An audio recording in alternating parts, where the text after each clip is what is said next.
Good afternoon. All right, we're going to get started here. Keep eating, but if you can keep your conversations down just a little bit, we're going to get started with the program here. First of all, my name is Sean Carlson, Deputy County Executive for Oakland County. Welcome to the Pontiac M1 Concourse and to the 37th Annual Oakland County Economic Outlook.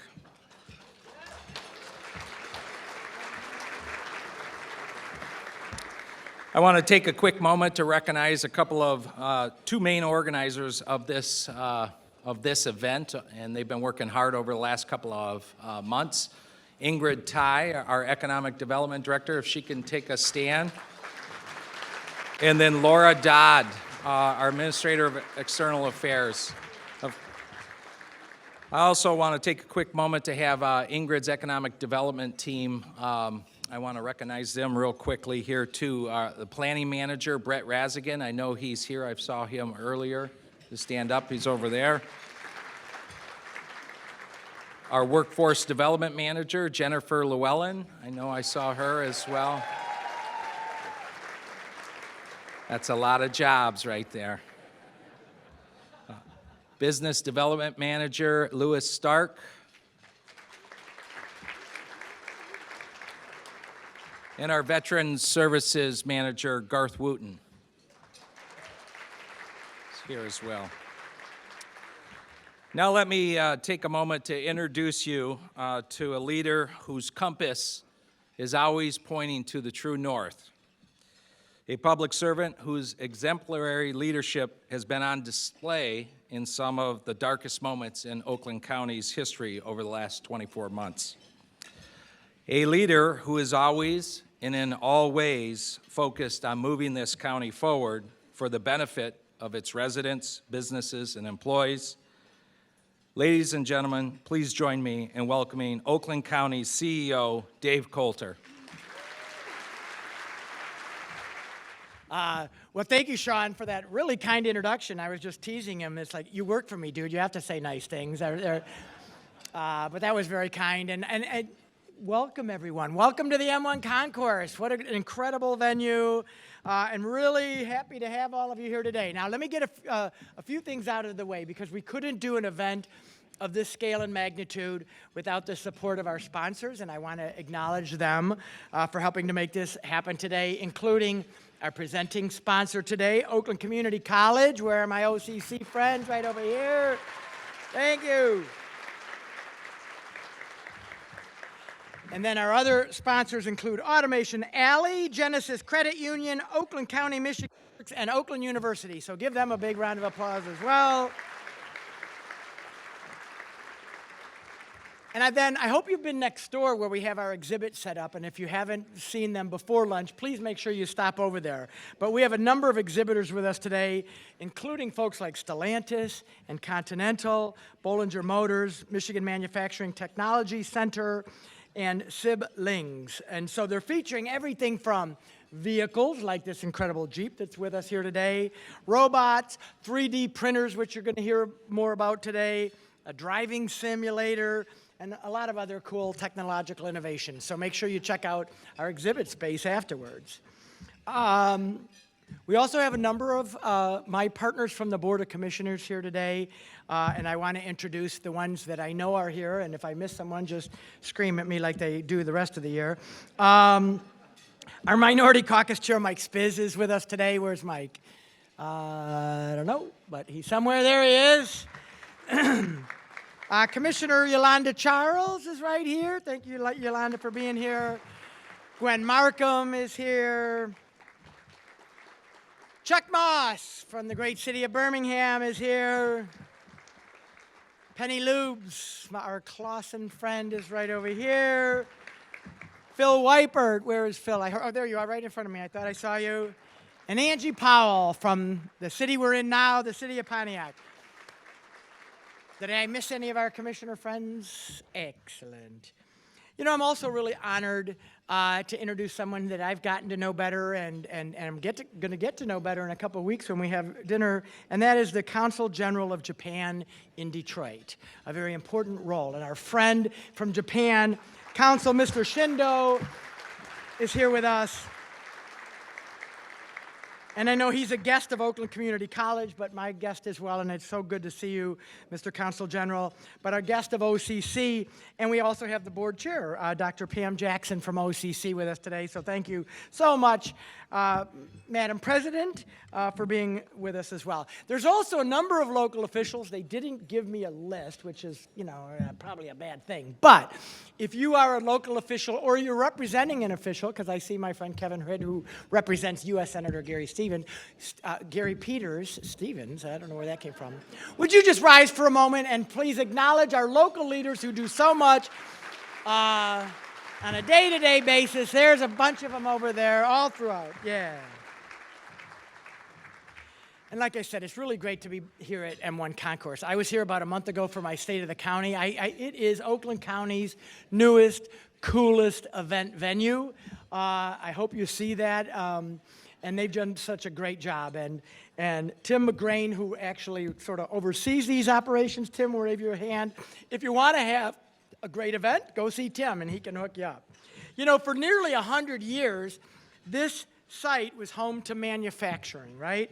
When vehicle production stopped at the General Motors plant that was here, the property became vacant and blighted, a story that we hear all too often. But thanks to the Oakland County Brownfield Redevelopment Authority, 80 acres of contaminated land have been transformed into this really amazing and productive space. And I think it's a great metaphor for what can happen in our economy in general. So today, as Sean mentioned, marks the 37th annual Oakland County Economic Outlook. I haven't been to them all, I have to say, but I am pleased to be at this one. You know, and because I really do believe in this sort of long-standing tradition here in Oakland County, and because, not just because of what we find out in terms of, you know, economic predictors and the like, but just how relevant and applicable it is to the work that we do in Oakland County. And I hope you'll hear some things today that are relevant and applicable to your local communities and your businesses as well. This report doesn't sit on the shelf. We use this to inform the programs and the services that we offer here in Oakland County. Heck, we use it to put together our 3-year budget forecast. So, you know, there's no guarantees, but it has proven over the years to be a pretty darn good predictor of where the economy is going to go. And so we use this report daily in our economic development and budgetary work, and I hope that you, like I said, I hope you'll all glean something from this report that will help navigate businesses or communities as well. Because as we know, and as Sean sort of alluded with all the names he mentioned, economic development is really a team sport. And it's not just the Oakland County team, although I'm proud of our team, but it is the Chambers of Commerce's and the DDAs and the Workforce Development Boards and private industry, the MEDC, and so many people. And when all of those entities are working together, great things can happen. And I think one of the reasons Oakland County does so well in this space is because we do have a collaborative relationship with all of those, and we're working to strengthen them, frankly. And of course, this is important to me because a thriving and inclusive economy is really the centerpiece of our strategic plan in Oakland County. Our 5-year roadmap for what the priorities in this county should be, and what do we need to make sure that we're keeping an eye on in order to maintain our status as a great place to be, right?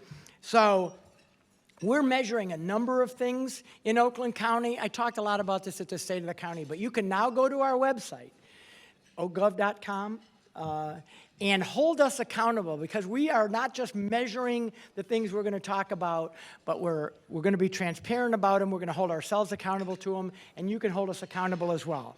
Now, in the economic indicator space, you'll be able, for instance, to go to our website and see how are we doing on worker wages? How are we doing on business investment? What about child poverty? Yeah, that's an economic indicator and a very important one as well. What about minority business development? Those and a host of other indicators are now there for you to see and for us to track our progress on, because we know that on those indicators and a whole bunch more, we got to keep our eye on the ball to make sure that our 5-year plan moves us always forward. You're going to hear a lot about that. So whether it's economic growth, new investment, business expansion, continued development, these are all critical to the future of Oakland County. But we also know that growth needs to be inclusive and accessible. Yes, economic development's a team sport, but oftentimes the playing field hasn't always been as level as it needs to be. And so we're going to look at that as why. That's why in Oakland County, for instance, we're widening the circle. We're working to ensure that all of our residents and businesses have a great equal shot at success. So the economic outlook that we're going to hear today in just a few moments drives our understanding of the county's needs, and in return, it helps shape our strategic plans. Now, like most counties, we have experienced economic disparity, and we're going to be upfront and candid about that. So using metrics such as the unemployment rate, inflation, household income, we can identify and address those gaps in our counties. Based on last year's report, by the way, employment in Oakland County's blue-collar industries, if you want to call them that, was expected to exceed the pre-pandemic level by 6% at the end of next year. So we will be 6% higher in this sector of our economy by the end of next year. And in our higher education industries, we're projected, per this report, to exceed our previous peak by 3%. We're helping our residents get the education and training that they need to meet this demand through programs like Oakland 80. I don't know if you've heard of this program. If you've listened to me at all, you've probably heard me talk about it. But Oakland 80 is our program where we're focusing on getting 80% of our adult population in Oakland County with some sort of a post-secondary degree or certification. Doesn't have to be a college degree. It can be a skilled trade or any other type certification by the year 2030. We know that if Oakland County is going to continue to be the place of attraction for businesses in the future, that workforce development is going to be key to that employers need employees, and they need them with more than a high school diploma. We know that, but it takes more than just saying that. So in Oakland County, we've made the investments to make that happen. And I've talked about a number of those last month. I'll touch on just a few of them. But in Oakland 80, we're going to partner with the Jewish Vocational Services, Human Services as our partner. And we're going to offer education navigators and training so that people not only get into these programs, but they stay in these programs. So that's what these navigators are going to be able to do. And we think that with additional education and training of our residents, they'll have more opportunities to find job satisfaction and better provide for their families. The way they're able to better provide for their families is with better wages. And one of the things I was most excited to read in this report is that wages are dramatically increasing in Oakland County. That's good, because it's not just about bringing jobs here. It's about bringing good paying jobs that you can raise a family on in this great county. And it looks like, and I'll let the economists speak for yourself. It's one thing for me to say it's a great county, but these folks don't work for me. They don't have to say we're doing well. So I'm really excited about the wage indicators in there as well. So, but we know that a highly skilled workforce is among the most important things we can do to attract these jobs, right? And we also know, because our data shows us, that our Oakland County companies have been struggling to find skilled, qualified, and educated talent. Today's report demonstrates the importance of increasing labor force participation and encouraging and supporting individuals to return to the workforce where they're able or have the desire, particularly, I might add, among women who have been most sidelined during the pandemic. And so we have to address things like childcare and the like to make sure that they have full opportunity to participate as well. Now, efforts including our Michigan Works Office Childcare Scholarship Program, speaking of childcare, provides $1,200 scholarships to families transitioning back to work or school. Another program, the Clean Slate Program, which helps our county residents have previous criminal records expunged.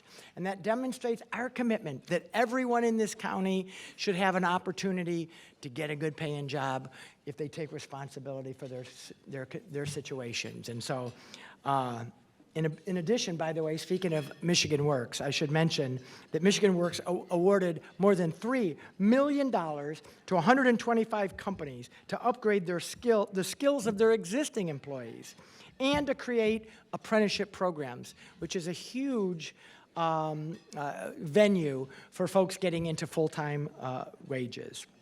In addition, 1,200 existing employees of those companies and over 1,300 new hires are going to receive industry-recognized certifications in high-tech fields and prepare the workforce and their businesses as we transition to the new economy. This is direct help to get our residents and our businesses better prepared for what's coming and, frankly, for what's already here. Let's talk about an industry where we don't always think about high tech, but is becoming more high tech all the time, and that's manufacturing. You know, I said this since I become county executive, I'm still bullish on manufacturing. We have more than 3,000 small and medium-sized manufacturing companies in Oakland County. It's still an important part of what we do. But in order to be successful in the future, they're going to need help. They're going to need to pivot, right? So that's why we've dedicated even more resources to help traditional companies in this sector transition to advanced manufacturing and to better respond to the ever-changing needs in this field. To be competitive in manufacturing now, you've got to integrate new technology and versatile production methods to be nimble and efficient and responsive. And one of those enablers you're going to hear us talk a lot about is something as simple as 3D printers. 3D printers. Our Project Diamond, which is a partnership, by the way, between Oakland County and Automation Alley. I know Automation Alley is here somewhere. There's our Automation Alley friends. Thanks for being here. We've already delivered 250 3D printers to, let's call them the early adapters, those companies that said, yep, I want in. This is Industry 4.0. This is where we're moving. This is what we need to be a part of. I don't consider myself an early adapter guy. I'm in the next wave, generally. iPhone, I got a 10, not a 13, okay? But these 250 really, we'll call them adapters, but they're really the pilot for the rest of the industry, because now folks are seeing what they're able to do, and they're saying, hey, I want to be a part of that. These high-tech printers have slashed costs and manufacturing time, which allows companies to competitively bid for jobs that they might not have been able to get before. In fact, there are some 3D printers here on display over in the exhibit area from Michigan Manufacturing Technology Center, and I would encourage you to go take a look at it. They're being used by Saib Lings, a Pontiac-based part supplier that's also part of Project Diamond. But our goal, and I'm aiming this at the Board of Commissioners because it's going to soon be in front of you guys, is to increase the size and scope of Project Diamond to 1,000 3D printers. These printers are game changers for small manufacturers. They really are. And it's not just increasing the number of machines, by the way. These new printers, this is the cool thing about them, they're linked. So they allow businesses to access the powerful network when demand indicates. They suddenly become connected to all of the other printers that exist in this county and, frankly, wherever these printers may be. So this is, I would say, smart, agile manufacturing is going to help these companies grow and add jobs, even when responding to national emergencies. And I want to tell you this story that I heard just the other day. We are now making, there's an organization, a nonprofit organization that's trying to help folks in Ukraine, and they're putting together medical kits. And one of the things that is in this medical kit is a special life-saving tourniquet. But they needed a lot of them, and they needed a lot of them fast. You know where we're making them? Here in Oakland County on 3D printers. We're currently making tourniquets for Ukraine on these printers. So when we have supply chain issues, these printers are going to be able to stop on a dime and allow our companies to compete for that work. So let me just talk briefly about another sector of the economy that's been really hard hit, retailers and restaurants, which are an important part of our economy, obviously. And that's why it's more important than ever to help our small businesses recover. For the last 2 years, I'm proud to say, we helped more than 15,000 small businesses in Oakland County with grants through our CARES Act money that the Board of Commissioners approved, and I'm really proud of that. I also read in this report, and I think the economists will mention this, that no other county in Michigan got more PPP grants and dollars in the doors than businesses in Oakland County. We were #1 in the state because we gave them the help, the technical assistance to try to figure that out, and we leaned into that. And I think they're going to, I know they're going to say this because I heard them say it at the press conference earlier. It's part of the reason we bounced back faster than a lot of other counties, frankly, because we leaned into that assistance, right? So we're taking this even further. One of the programs I announced last year, and this was a direct result of the data that we're hearing in these reports and the things that the economy is telling us, is we need additional business support. And so we have created a program called Business Forward. Business Forward are essentially business navigators. These are people who that have owned their own businesses or worked for the MEDC, are steeped in business development. But now they're working on our team called Business Forward, and they're not going to have, most of them, all but one of them, don't have desks up in Pontiac, up in our business. They are in the communities, knocking on doors, going to chamber events, meeting with business owners, and offering the great support and resources that Oakland County Economic Development can provide delivered to the business owners themselves. The cool thing about this program is last year, we did most of this work out of our one-stop shop, but one-stop shop saw 400 businesses last year. This team of 9 people has the capacity to touch 4,000 businesses a year in this model, and that's what we're going to hold them to. They got a big job, but we know they can do it, and we're going to expand our support directly to our small businesses. Now, back to the Board of Commissioners again. I hope you've heard this. I hope I'm not surprising you, but we're gonna come back with you because we want to expand this program. We want to add a couple of additional Business Forward navigators, and so you're going to be hearing about that. But I hope you're already hearing from the business owners and chambers and DDAs in your communities that these people have already hit the ground running. They've been on the job for about a month. Their phones are ringing off the hook. This business support is much needed. And in fact, when we get these additional people on, we think we're going to be able to touch 6,000 small businesses a year. That is transformational change in the small business space, and I'm really, really excited about that team.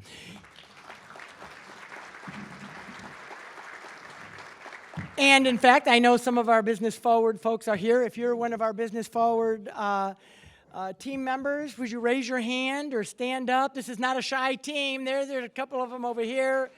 Nilda, I know I saw her earlier. She's the team leader. Oh, there's a whole bunch of them over there. Now, sometimes people ask me, do these programs really help businesses? How can you quantify what the real help is? Do you have proof? Well, I have an anecdotal proof for you today, because as you sat down at your tables today, you received a package of cake bites from Precious Moments Sweets, located in the great city of Oak Park, my neighbor next to Ferndale. They look delicious. I'm going to eat mine as soon as I get back off the stage, because I'm a sweets guy. But the business owner, Winnie Shamley, did I pronounce that right? Yes, is one of the very first entrepreneurs to work with the Business Forward program, specifically business consultant Tracy Williams, who covers Oak Park. So would you mind rising? This is the business owner who helped make those treats for you today.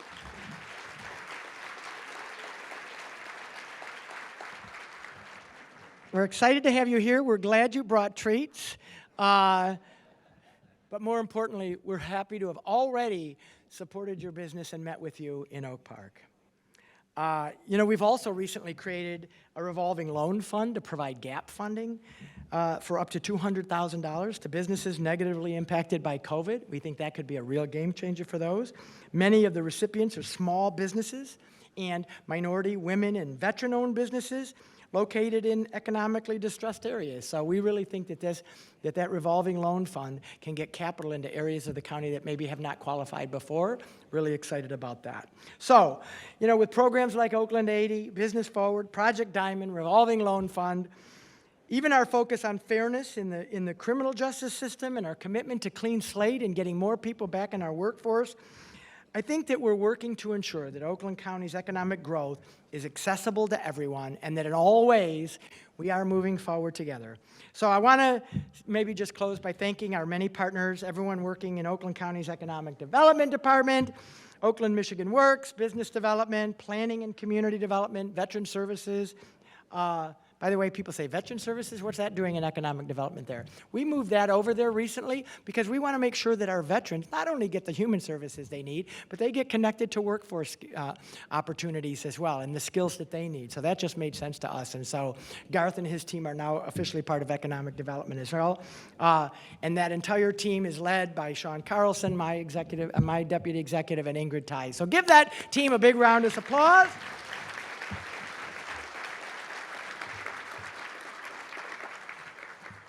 So I said I wasn't going to brag on us, but I guess I did brag a little bit about what we're up to. I wanted you to know how we use reports like this economic forecast to guide what we're doing. They really did help set the stage for what we're going to do. But now, I want to turn it over to the actual economists because they'll give you the skinny on what's going on in Oakland County from an economic perspective and I suppose importantly to this group, what can we expect over the next year or two. So Gabriel Ehrlich, or known as Gabe, and Don Grimes from the University of Michigan. They've been doing this report for Oakland County for a number of years. They know us very well. They tell it like it is. And so, guys, if you don't mind coming up, let me introduce Gabe.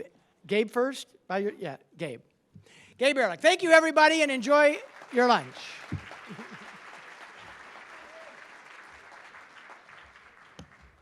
All right. Well, thanks very much. It's great to be here with you today at the M1 Concourse. This is a really cool space, great space. It's my first time here. I loved seeing the displays outside and the robotics. They were very cool.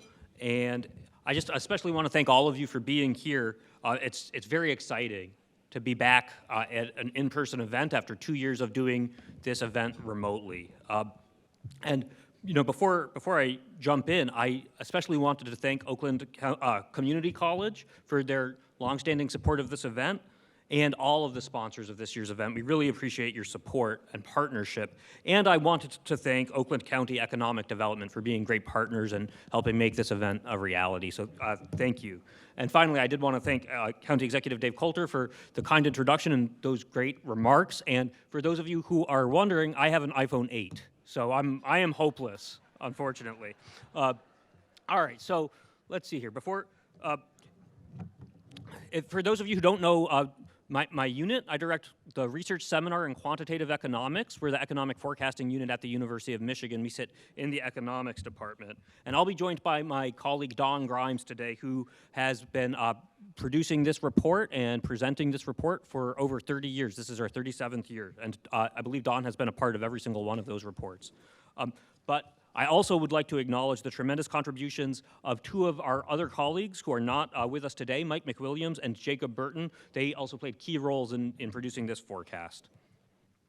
So what I wanted to do before I show you the forecast is just start by showing you some of the latest data on where Oakland County's economy stands right now. And all of the slides will be in the book that you should have in front of you, I should point out.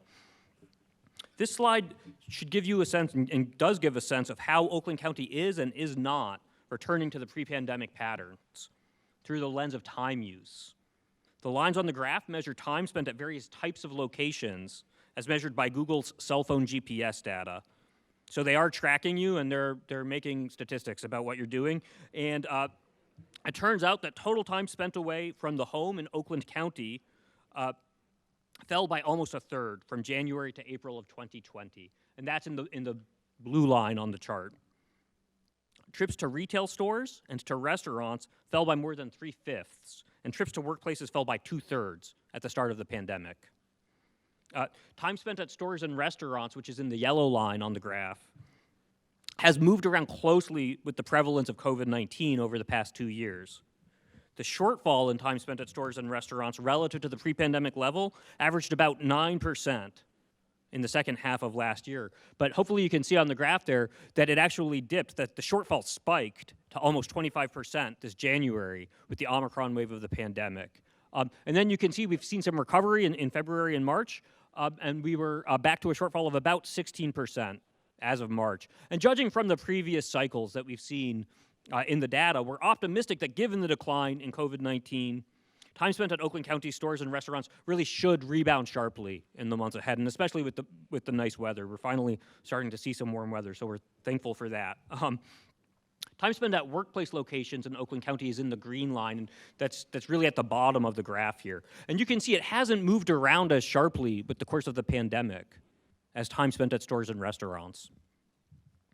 After a partial recovery in mid-2020, time spent at Oakland County's workplaces has crept up slowly, right? It's been slow progress on getting people back to workplaces and to the office. And time spent at workplaces was running about 25% lower in Oakland County than the pre-pandemic level as of March. We do expect time spent at workplaces to keep ticking up as we move forward, especially over the next few months as return to office plans materialize. But that being said, we expect the shortfall in time spent at workplaces to be very persistent, if not permanent, going forward.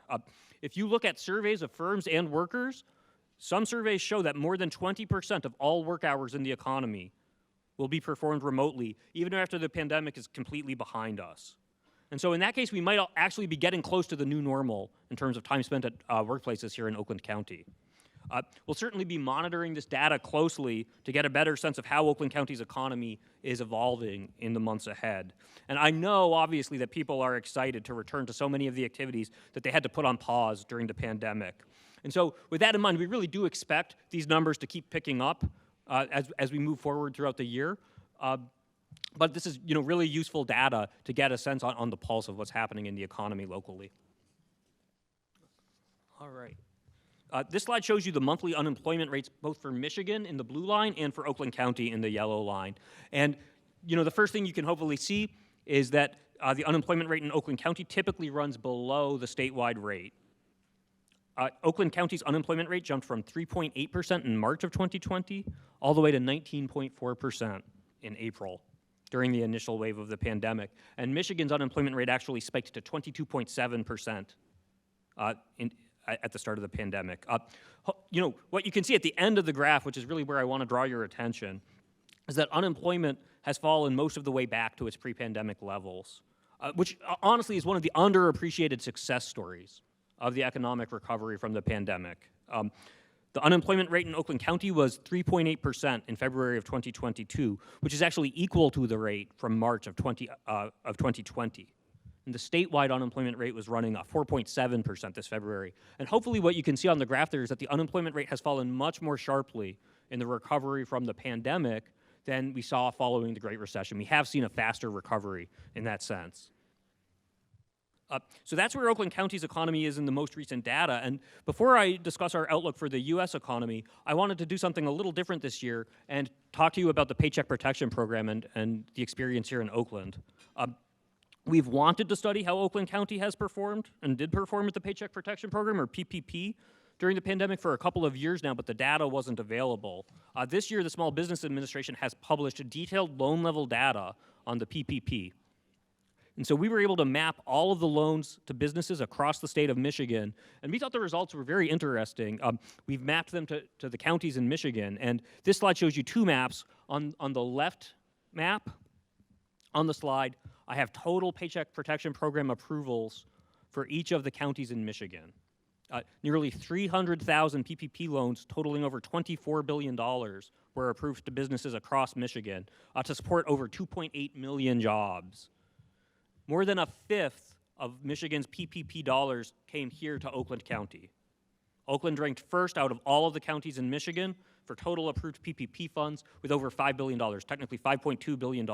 And according to the Small Business Administration data, those loans supported over 580,000 jobs. Oakland trailed Wayne County in the total number of approved PPP loans, but the average loan size was substantially larger in Oakland.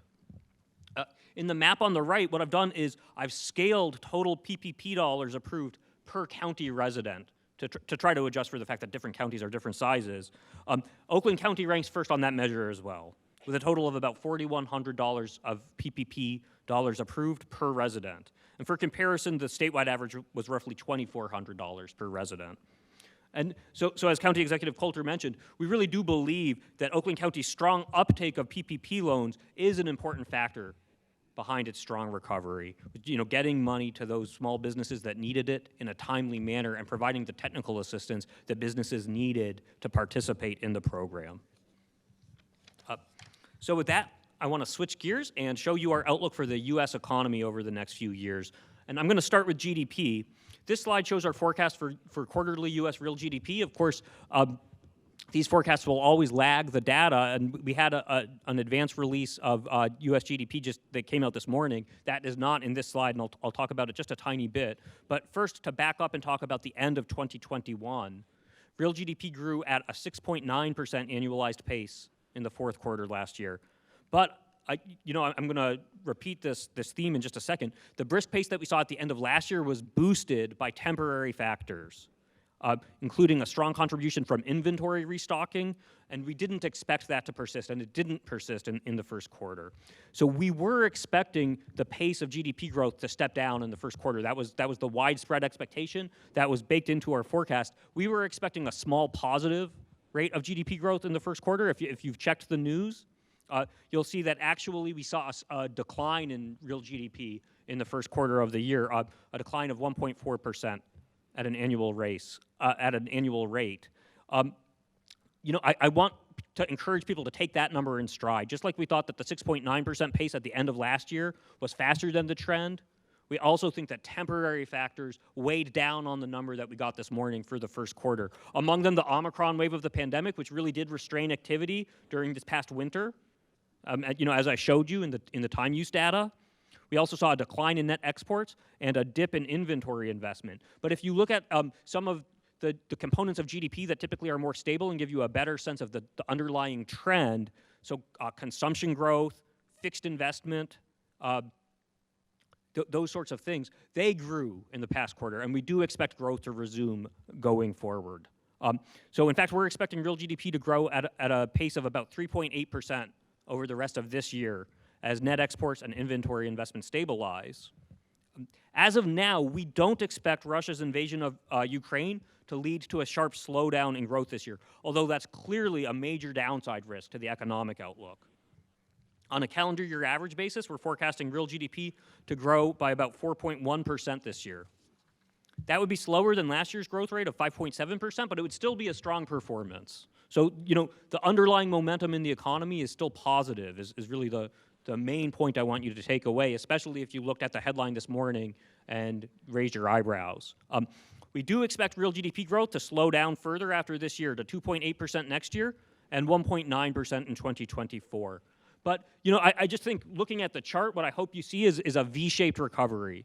We really have had a V-shaped recovery from the pandemic. Again, I think it's underappreciated because, of course, I'm going to show you inflation in just a second, and that's what's really on people's minds. And I think it's easy to lose sight of the fact that even though we've got really fast inflation right now, and that's not fun, we have seen a strong recovery in the labor market, and we've seen a strong recovery in economic activity, as you can see on the slide. So I just want to make sure to acknowledge that. We do believe that the extremely strong fiscal and monetary policy responses to the pandemic have been crucial in producing that V-shaped recovery in real GDP that we've seen and that we're forecasting. But that being said, both monetary policy and fiscal policy are going to turn sharply tighter over the next few years, consistent with an economy that is overheating at this point. We project the federal budget deficit to shrink from an average of 13.4% of GDP over the past 2 fiscal years to 4.8% in fiscal year 2022 and 3.3% in fiscal 2023 and 2024. As you may know, the Federal Reserve recently raised short-term interest rates for the first time since cutting them to near zero at the start of the pandemic. The betting now is that the Fed is going to raise interest rates at every single remaining meeting of the Federal Open Market Committee this year, probably in 50 basis point increments at several of the meetings. So we wouldn't be surprised to see the Fed funds rate reach the mid 2% or even 3% range by the end of the year. So the macro policy environment is getting tighter, and that's something to keep in mind as you look at the headlines and the news. This slide shows our quarterly forecast for total U.S. and Detroit 3 light vehicle sales. So total national vehicle sales are in the yellow line, and Detroit 3 sales are in the blue line. Light vehicle sales rebounded strongly from the pandemic in late 2020 and early 2021. So hopefully you can see that we kind of saw a sawtooth pattern in vehicle sales. Sales actually averaged a 16.8 million unit pace in the first half of 2021, which wasn't far off the pace that we saw in 2019, which had been 17 million units. Of course, that's all ancient history now with the microchip shortage. Vehicle sales plunged again to an average pace of just 13.1 million units in the second half of 2021. So that's the second sharp decline that you see in the graph. The global microchip shortage took a large bite out of vehicle production last year, and of course I don't need to tell this crowd that, leading to bare bones inventories and lower sales volumes. The chip shortage is not over yet, but it has improved substantially. Production volumes have begun to pick up, and sales are starting to follow suit with a lag. The light vehicle sales pace jumped to 15 million units in January, but it has slipped back again over the past couple of months to about 13.3 million units in March. We do expect further disruptions in supply chains this year, right? We're not out of the woods on supply chains, including occasional chip shortages and ongoing chip shortages, potentially material shortages stemming from Russia's invasion of Ukraine. I think that remains a wild card for the auto industry. So with that in mind, we project total light vehicle sales to average 15 million units this year, and then to climb to 16.7 million units next year and 17.2 million units in 2024. And what you can see, hopefully, on the graph is that the sales pace we're projecting in 2024 would be on par with the sales pace we saw before the pandemic in 2018 and 2019. So it's going to take us some time to get back there, but we do expect to get back there by 2024. I jumped ahead. I want to talk about the outlook for the Detroit 3 briefly. The Detroit 3 automakers' share of light vehicle sales fell sharply last year, as the Detroit 3 were disproportionately affected by the microchip shortage. Their market share did begin to recover late last year, though. We're forecasting Detroit 3 light vehicle sales to total 6 million units this year and 6.4 million units in each of the next 2 years. And what you can see on the slide is that wouldn't quite get us back for the Detroit 3 to where we were before the pandemic, but it would still be a substantial and welcome recovery from where we were last year. Okay, with that, I'll get to what's on everybody's mind, which is inflation. This slide shows history in our forecast for the annual Detroit CPI inflation rate from 2005 to 2024. A calendar year average local inflation registered 4.4% for the year as a whole last year. But of course, inflation's running even higher than that right now. Local inflation registered 7.5% year over year in February. Prior to Russia's invasion of Ukraine, we saw several reasons to expect price increases to cool off later this year. First, as I just talked about the auto supply chains were already starting to show tangible signs of improvement in a lot of the high-frequency indicators. Second, as I mentioned, fiscal policy has turned a lot tighter, right? The federal budget deficit is shrinking sharply. And third, monetary policy is turning a lot tighter this year. So in the long run, those three factors really ought to bring inflation back to a more tolerable pace from where it is right now. Right now it's at 40-year highs. In the short run, though, it's actually possible that inflation will even pick up slightly, and we certainly do expect it to run hot in the next few months before starting, hopefully, to moderate in the back half of this year. Obviously, the war in Ukraine is putting upward pressure on prices right now, and it's a major wild card for the outlook. We're projecting local inflation to register 7% for the year in 2022. That would be the fastest calendar year rate since 1981, so in more than 40 years. We're currently forecasting local inflation to drop to 3.6% next year in light of the improvement in supply chains and tighter macro policy. And then local inflation finally dips to what you might think of as a more normal level of about 2.5% in 2024. As I mentioned, the war in Ukraine does represent a big risk to this outlook for inflation. The war's largest short-run effects on U.S. inflation will be through higher energy and food prices. In longer term, it may present important disruptions to the automotive supply chain and other supply chains. And of course, I'm talking about the war in very dry economics terms. Despite those risks, it's important to remember that the human toll of the war dwarfs the macroeconomic impacts. I just want to acknowledge that. And then finally, before I get off this slide, I hate to say it, but COVID-19 remains a risk for inflation. Not necessarily here directly in the United States, but abroad. And in particular, China is struggling right now to enforce its zero COVID policy, as I'm sure people will have seen in response to the latest wave of the pandemic there. And so China has imposed strict lockdowns in parts of the country that could end up disrupting supply chains back in the United States. So it's one of these days I will give a talk and I won't mention COVID, but we're not there today, unfortunately. So those renewed lockdowns in China could also end up pushing inflation higher here in the United States. So that's it for our U.S. economic outlook. What I'm going to do before Dong shows you our forecast of Oakland County's economic recovery, I'll just very briefly follow our longstanding tradition of reviewing how we did in last year's forecast. Last year, we had forecast that Oakland County would gain 27,900 private sector jobs in 2021 for an increase of 4.4%.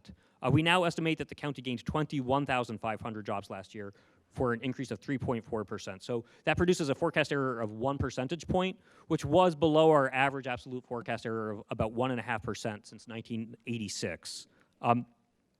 We had forecast that Oakland County's unemployment rate would decrease from an average of 9.5% in 2020 to 3.6% last year.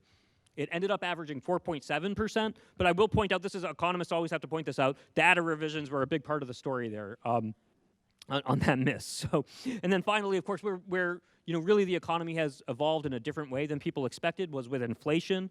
We had forecast that the Detroit CPI inflation rate would register 2.8% last year, and it ended up coming in at 4.4% for the year. It feels like a bigger miss, obviously, because inflation is running even faster than that now. Anyway, we are pleased with how we did in last year's forecast overall. Exiting a pandemic is an uncertain and risky and messy process. And our hope when we present these forecasts is that we provide actionable and useful information to all of you as you're planning your business, as you're planning policy, and as you're going about your lives. So with that, I will wrap up, and I will just invite my colleague Don Grimes up, who will tell us what we can expect for Oakland County's economy over the next few years. Thank you.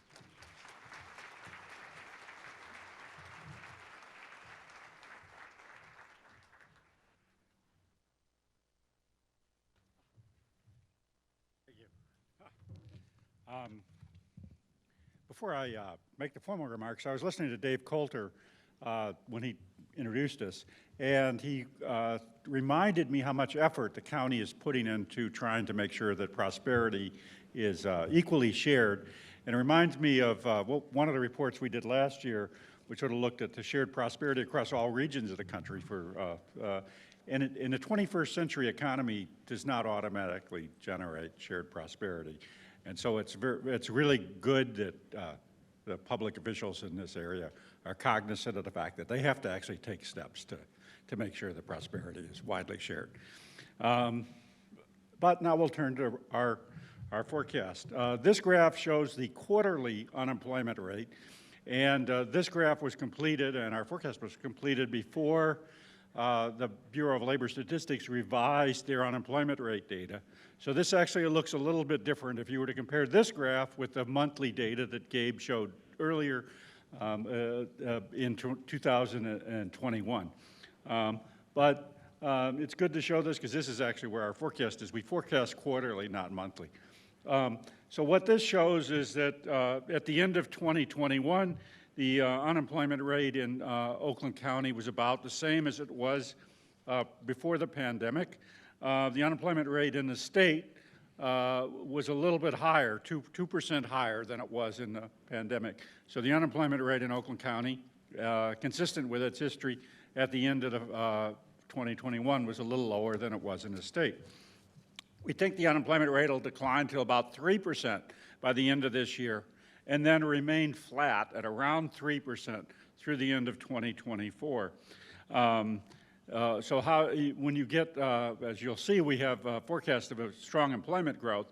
And so what we expect to happen in order to fill those jobs is mostly we expect that to come from an increase in the labor force in Oakland County.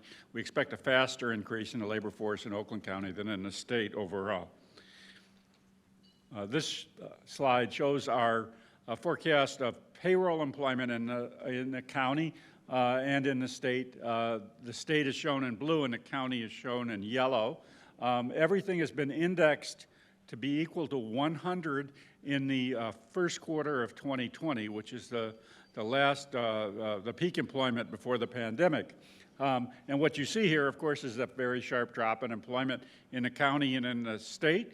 In fact, the drop in employment in the first quarter, or the second quarter of 2020 is steeper in the county, down about 20%, than it was in the state when it was down about 19%. So Oakland County suffered a sharper drop in total employment during the pandemic, but then has rebounded a little faster than in the state.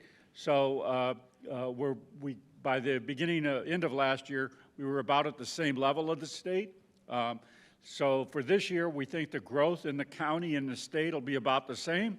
And then in 23 and 24, we're forecasting that the county will grow a little bit faster than the state overall.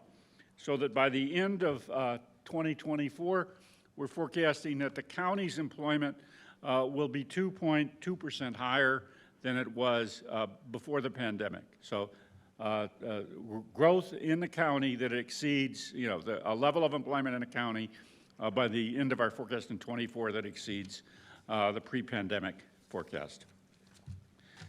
Now, recently we've been dividing employment into three different groups of industries, which we call blue-collar industries, that's shown in the blue line, high education attainment services, which are industries where most of the employees have a bachelor's degree or more, and then lower education attainment service industries where most of the employees don't have a bachelor's degree or more.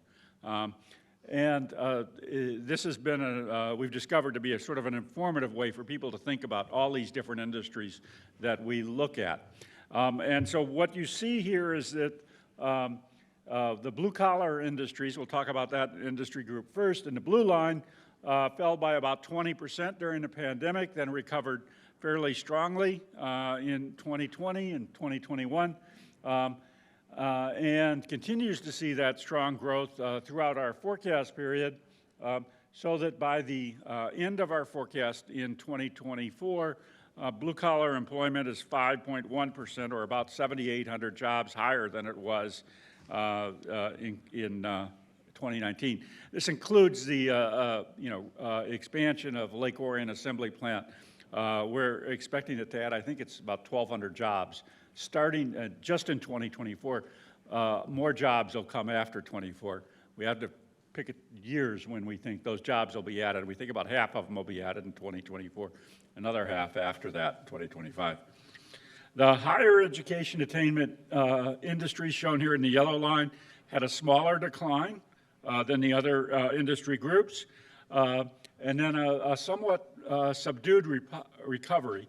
And part of that is because that includes the healthcare sector, which has grown more slowly, and also the government sector, which has grown more slowly coming out of the pandemic.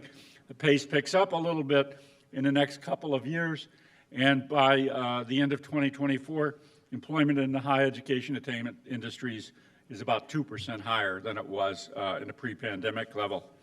Then we'll take a look at the green line. No offense for our Spartan friends, but the lower education attainment services industries lost about a third of their jobs in during the pandemic. Gabe's going to make me change that color next year so I don't offend anybody. The third of their jobs in the second quarter of 2020, and then recovers relatively well, but because it's coming out of such a deep hole, it ends up about 1% higher in terms of total employment at the end of 2024.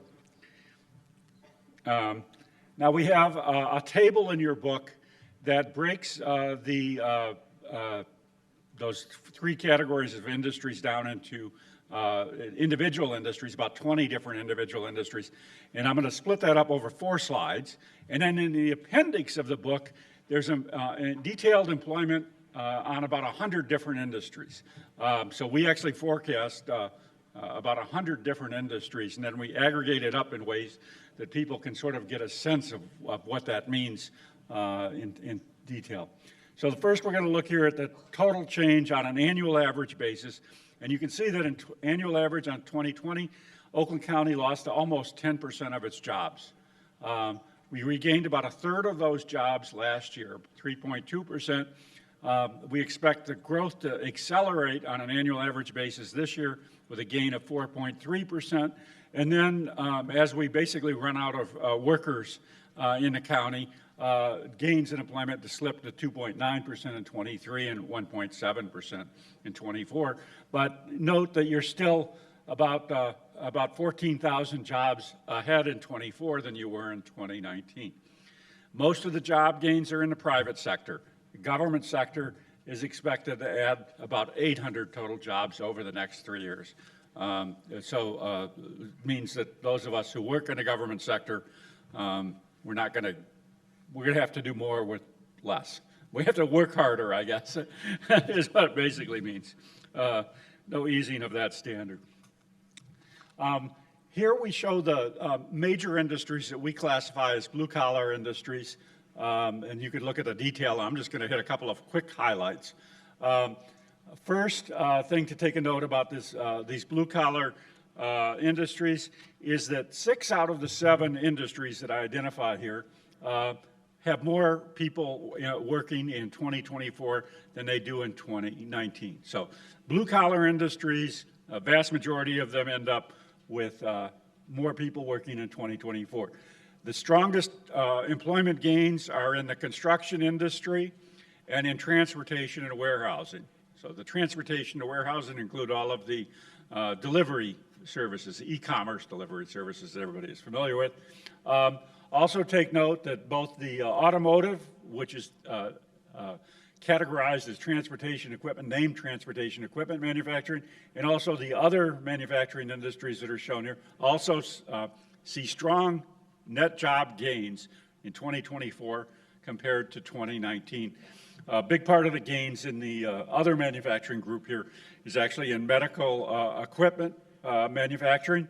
During the press conference, people asked about reshoring. That's one of the industries where we think there'll be a lot of reshoring is medical equipment manufacturing.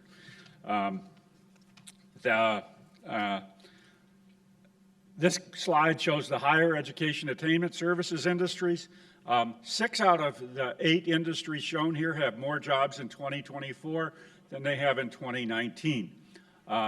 The greatest job gains are in management of companies and finance and insurance. Those are the fastest growing higher education attainment services industries. The 2 largest industry groups and are in professional, scientific, and technical services, as you see, and in private health and social services. Those 2 industry groups actually are only expected, a professional technical, slightly more jobs in 2019, and private health and social, slightly fewer jobs in 2024 than 2019. So even though there's generally job growth in the higher education attainment services industries, they tend to be slower than in the blue-collar industries, particularly because of the professional and technical services and private health and the government sector. These are the 5 industries that we've identified as lower education attainment, where many of the workers don't require bachelor's degrees. The first thing to notice is that the average wage in all 5 of these industries are relatively low. The average wage in the county overall is $68,000. As you can see here, the highest wage, shown in the far right-hand column, is $48,000 in administrative support. Most of those industries pay much less than that. So the lower education attainment service industries pay relatively low wages. Other thing that you'll notice is that 4 out of the 5 industries shown here have fewer jobs in 2024 than they do in 2019. So the recovery in the lower education attainment service industries lags. The one exception that's growing faster are accommodation and food services.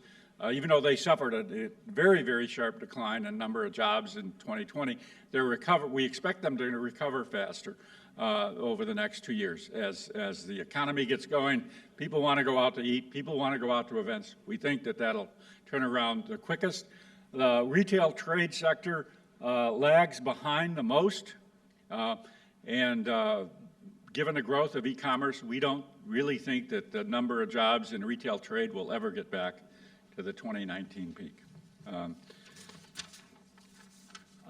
This slide shows the average real wage in Oakland County and in Michigan. Oakland County is in yellow, and Michigan is in blue. This is all expressed in 2021 dollars. First thing you notice is that jobs in Oakland County tend to pay much better than they do in the state.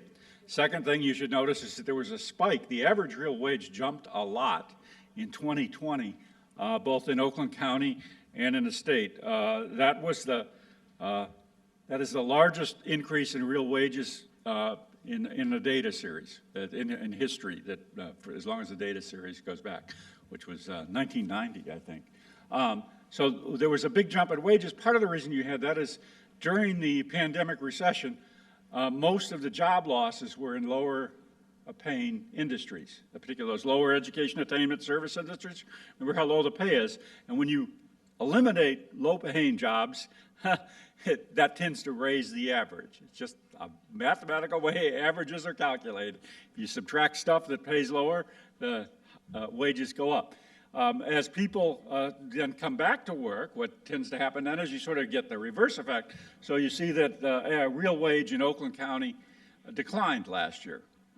It grew a little bit in the state, but that's partly because there was the return of the lower wage workers. So the real wage in Oakland County declined a little bit in 21, but then we expect the real wage to continue to grow starting in 2022 at a slow, modest pace through 2024. So what's most important for everybody to realize is that we're expecting that the average real wage at the end of 2024 will be about 7% higher than it was in 2019 in Oakland County, and about 11% higher in the state of Michigan than it was in 2019. So real wages, despite a very high inflation period that we're going through, nominal wages will go up, and we think that the most important thing is so we will be better off in terms of the real wage. Here we've broken down the average real wage into these three industry categories, and also shown the overall wage. The overall is in all industries is now in green. The dashed blue line is the blue-collar industries, yellow line is the higher education attainment industries, and the solid blue line is the lower education services industries. First thing to notice is that both the blue-collar and the higher education attainment service industries pay about twice as much as lower education attainment services industries. You can also see that path that we discussed in terms of the total, where everybody gets a boost in their wages in 2020, then it slips back a little bit in 21, and then resumes a steady growth afterwards. Probably the most important thing, however, or at least the most optimistic thing I'll say, is that we expect that the average wage in the low education attainment service industries, real wage, will be 16% higher in 2024 than it was in 2019. So the wage gains, real wage gains, we expect to accrue to the lowest paid workers over the next few years. They're benefiting because a tight labor market tends to raise wages for everybody, but they tend to raise wages at the bottom of the pay scale the most. So having a tight labor market is one way to really get prosperity to be more widely shared. So it's basically, that's a pretty good forecast. Rising wages, low unemployment rate, rapid employment growth. Now we're going to talk a little bit about some stuff that's a little bit more concerning for us. This is the region's performance in computer and math occupations. First, this graph shows the growth in computer and math occupations in the US and in total employment. The blue line shows the growth in computer and math occupations from May 2008, indexed at 100, through May 2021. The last period of data, its annual average set to be equal to May. And as you can see, the growth in computer occupations is much faster than in overall employment growth. In fact, between 2008 and 2019, before the pandemic, total employment in the U.S. increased by 8.8%, whereas in the computer and math occupations increased by 38%. What that means is that, in the pre-pandemic period, computer and math occupations accounted for 10.6% of all the job gains in the U.S., despite accounting for only 2.4% of total employment in 2008. So 4 times faster than their share. So very fast growth. This is what we're trying to emphasize here, and during their session, jobs in computer and math occupations continue to increase, even though jobs in the rest of the economy, in the overall economy, decline. What this means is that the future prosperity of the United States and many of its regions are really going to be determined by how successful they are in attracting businesses and industries and even workers in computer and math occupations. It's really important. To have a high-tech economy, you need to have workers with computer and math skills. And this is going to be really important as the auto industry becomes more computer-oriented for us to succeed. So how are we doing? What we've done here is we've compared the Detroit metropolitan area. This data is only available locally at the metropolitan area, not by county, with 12 of areas that we consider sort of Oakland and Metro Detroit's peers.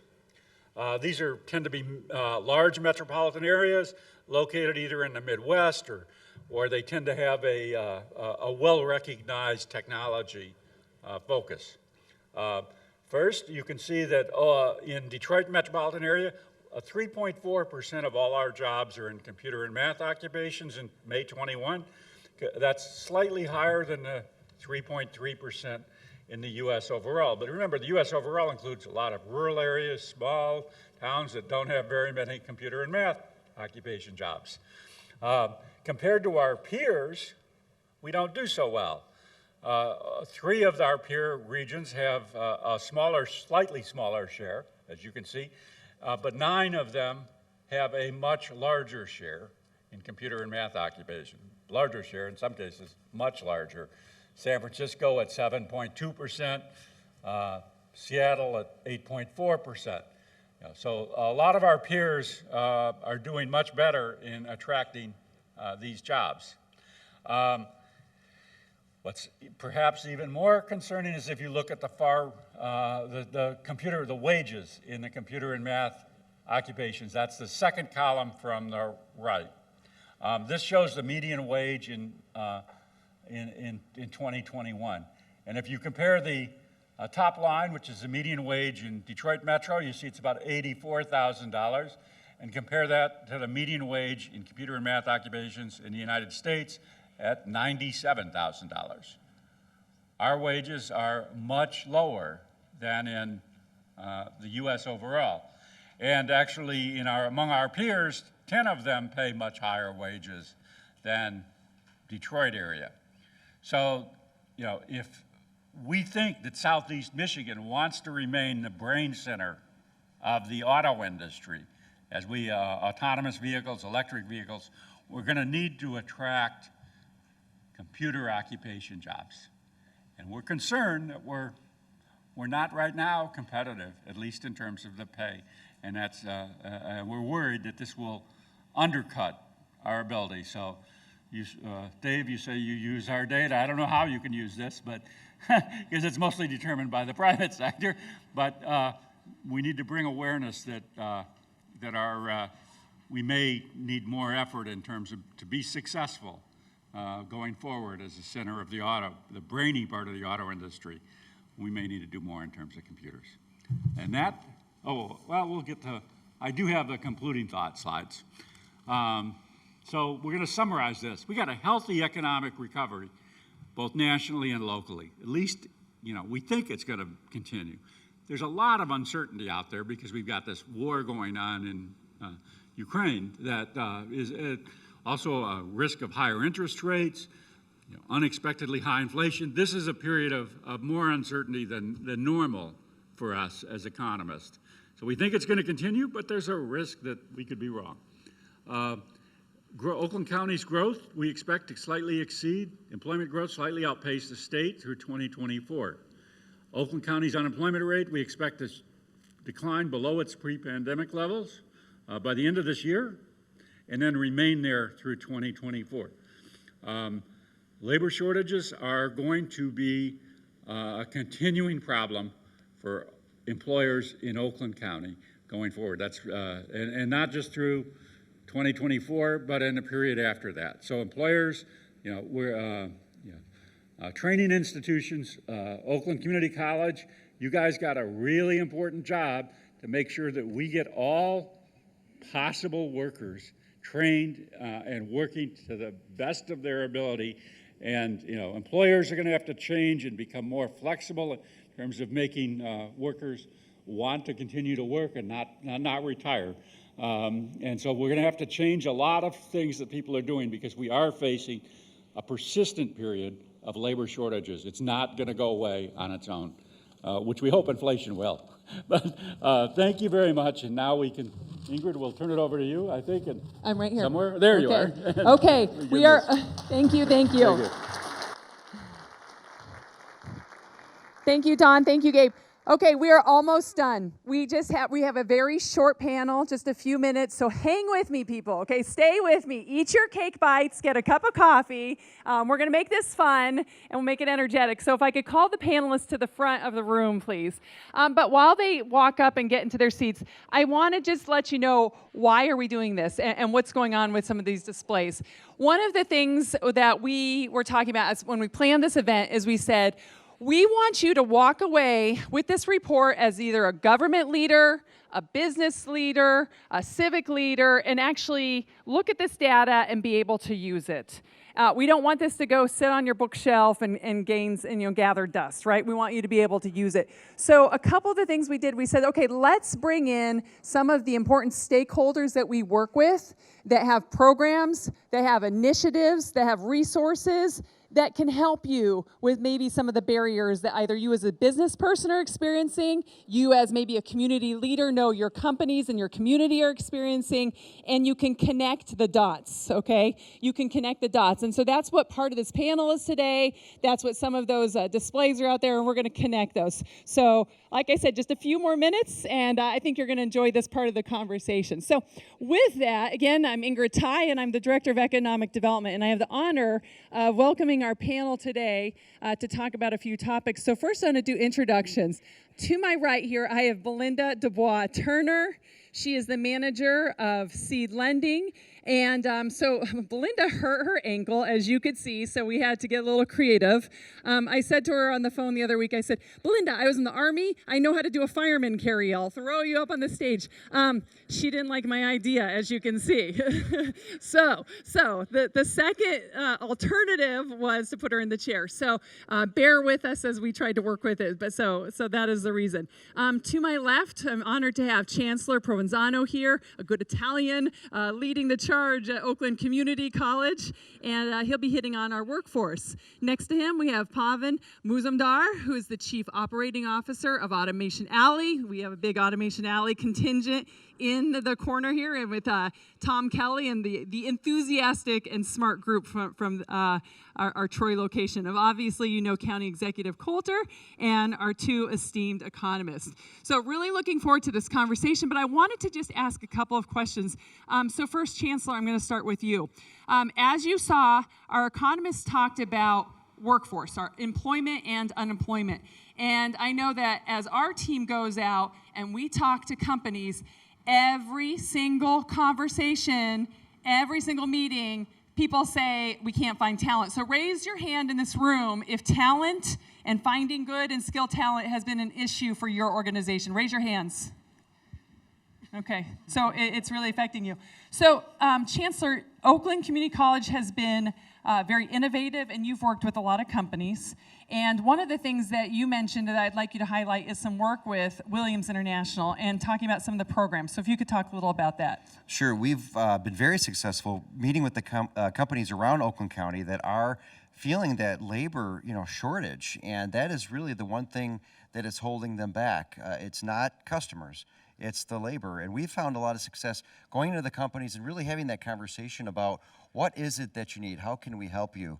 And what we're finding is there's a lack of awareness of all of the programs that exist out there that are state funded, federally funded, grant programs, where these organizations will pay for the training for you to upskill your workers. And so you mentioned Williams International, one of a very large employer right here in Pontiac that we've very successfully partnered with, utilizing Michigan New Jobs training funds. And so essentially the state of Michigan is paying for the training for new jobs that they're bringing into Oakland County. And so far through that partnership, they've brought in over 400 new highly skilled workers here in Oakland County. And that's something that we're really proud of. But there's so many other organizations that we're working with and funds that we're using.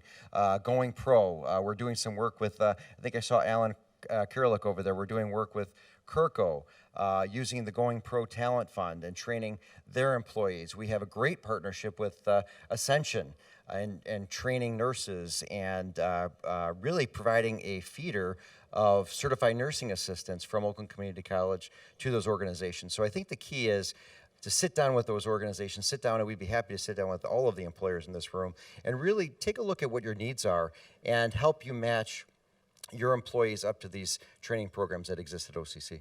Wonderful. And so if you have questions, please see, we have a lot of, raise your hand, Oakland Community College. We have a lot of tables here. Tons of people from Oakland Community College. We have Oakland University. I know we have some people here from Oakland OU. So OU is in the room. Michigan Works. Let me see my Michigan Works people. Everyone, raise your hands in the house. We have tons of resources and people in the room. So whether it's you or you're a city leader or an elected official and you know you have companies or people who need assistance with finding talent, We have information on apprenticeship dollars that are available, on-the-job training, connections to our local educational institutions. Please connect with us. We have resources, and our goal here is to connect the dots today. So the second question I want to ask you, and the second common theme that comes up in company meetings is, I need money. I need access to capital, we need funding, we need grant dollars, can you help me? So one of the wonderful programs, well, let me step back. Oakland County for many years has had a small business, an SBA loan program we administer and some other programs, but I don't know if people are as aware of some of the programs that Belinda and her team administer, so I wanted her to touch on those real quickly so that should you encounter some of your smaller businesses that need some of the access to capital, Belinda and her team might be one of the solutions for those companies you work with. Thank you very much, Ingrid. And Laura Dodd, thank you so much. As Ingrid mentioned, I've hurt my leg, and it was best that I stay on this floor and everybody else up here would be safe. So again, my name is Belinda Turner Dubois, and I'm the manager of Seed Lending. We are an SBA microlender, and in fact, we were the first one in the state of Michigan over 30 years ago. As a result of our partnership, Oakland County has provided access to capital to smaller businesses since 2010. These are startups as well as existing businesses that are looking to expand. The microloan provides up to $50,000, which will allow those businesses to purchase equipment, machinery, inventory, along with working capital to help them move forward. Ingrid, as you know, you and some others in the room were a part of the rollout for the Oakland County Revolving Loan Fund that happened earlier this year. This is one more financial tool that Oakland County provides. This loan fund is up to $4 million, providing loans of $200,000 to small businesses in Oakland County. This is gap financing. So what does that mean? That means that we can help those small business owners that are really experiencing difficulty in securing financing. Those typically are minorities, women, and businesses that are in underserved markets. That's what that Oakland County Revolving Loan Fund is for. We partner with traditional lenders to help them get those deals done. So we are here to get good deals done with both the microloan and the revolving loan fund. So we do appreciate the opportunity to get those dollars into the community. Thank you. Thank you. Our Oakland County Business Development Team, raise your hand or stand up. Business development folks, okay? So if you have a company, and then our consultants with our Business Forward over here, you have a business that you think might need some assistance and they want to connect with Belinda, we're happy to connect you. If one of our programs doesn't work, MEDC is in the house. I think I saw Nicole earlier, or so MEDC was here, but MEDC is one of our big partners. They also offer some other gap financing programs. So we will help your businesses and help your communities navigate that. That's our goal. The other thing here that was fun is we brought in some really cool vehicles. One of the things that we're very active with, and as we talked about in our economic forecast, is that we are still the hub of manufacturing and the hub of automotive, but this is changing. We are lucky to get an electric vehicle, too, from Stellantis, which you can see here, the really cool Jeeps that we have. Bollinger Motors here has brought one of their military, civilian/tactical type vehicles. But one of the things that is also challenging a lot of our businesses is this rapid transition of technology and into advanced manufacturing. And so we work closely with folks such as Michigan Manufacturing Technology Center. They've got all the robots and displays out there. They're a partner that, again, you can connect, and they give resources on everything from cybersecurity and manufacturing advice and different technical skills, and Automation Alley, who is one of our major partners too. And so Pavan, I wanted him to just touch on real quickly, for those of you maybe who are not as familiar, what does this mean? What is happening in the manufacturing space? What is this Industry 4.0, and what do you foresee happening, and how do we work together to work on this? Yeah, thank you for that. So Industry 4.0, it's the fourth industrial revolution, and real quickly, the first one was all about, the steam engine and initial mechanization. The second one is about assembly lines and mass production. Third one was early automation. But the Industry 4.0 is taking that to the next level. And to put it very, very simply, as Don mentioned in his outlook, Industry 4.0 is essentially the math and softwareization of everything. And so manufacturing is becoming a math and software play. So when we look at Industry 4.0, we look at three pillars. We look at the software transformation that needs to happen within organizations. We look at manufacturing becoming CapEx light and much more flex CapEx. And it's largely driven by things like 3D printing. So those three things taken together, those three dynamics are fundamentally changing manufacturing. And so we need to really look at our organizations internally, how they are structured. It's a culture shift for a lot of organizations. It's looking at finance differently, and it's looking at technology differently. And I could go on for a long time, but that really is, in a nutshell, what Industry 4.0 is. And County Executive Coulter, you mentioned that we're doing the 3D printers. Do you want to just really highlight real quickly again the Project Diamond? You mentioned who's out there. We've got a couple of the companies. So if you just wanted to highlight just real quickly what that. Yeah, I was going to say, seeing is believing. So the printers are out there. If you're someone like me, it's like, how in the world does a printer make a tourniquet or an auto part?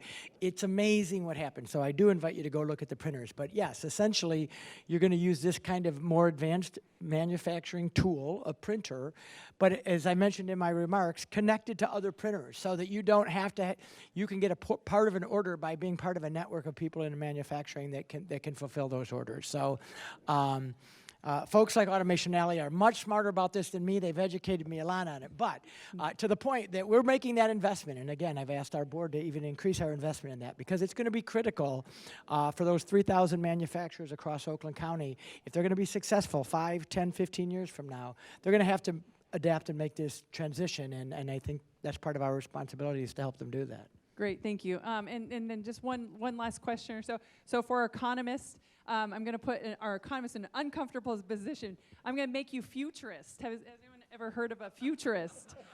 So I want to ask them to predict. Futurists, if you're not familiar, they predict the future. So what do you think the mobility is going to look like for Oakland County? What is the automotive going to look like in the next 10, 15 years? Yeah, well, thanks, Ingrid. I think, listen, it's an opportunity and a challenge for Oakland County. that, you know, we have the EV revolution is coming. You know, when you look at the numbers, I don't think anybody knows, and I think that the future is still to be contested and challenged.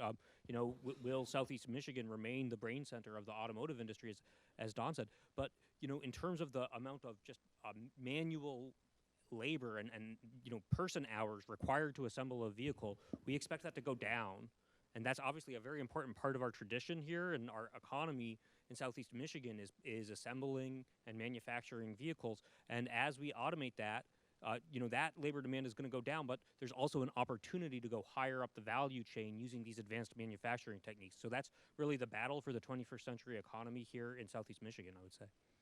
Great. So again, we're going to wrap up here. I actually do have one more question, and I'm going to do that here in a second. But I wanted to make sure that you were familiar, again, with some of the people that we have in the room. I'm going to take advantage of my position here, my control. So I'm going to, on the theme of futurist, we have my boss, both Dave and Sean are Spartans, and we also have some Michigan. So I just want to know, who's going to be winning on October 29th at the Big House? Just and I want to make sure we get the right answer up here. So I'm either an enemy of half the room now, or you and half of you love me. But who's going to win on October 29th? Just curious. That's all. So apparently an old joke that my predecessor used to say is this. So Ingrid, how long have you worked at the county? Not counting today. Like I said, if anyone's hiring, I might need a job tomorrow. So. Go Green. But with that, just want to thank everybody for coming out. Again, I might need a job tomorrow, but Amy's hiring. But thank you for taking time. It was really fun. Hope you enjoyed this insightful. And again, if you heard some information or heard about some people in the room, connect with them afterwards, and look forward to working with you all in the future. Thank you. Yeah, no, this is awesome. Good job, guys. Thanks, you guys. Appreciate you guys. All right.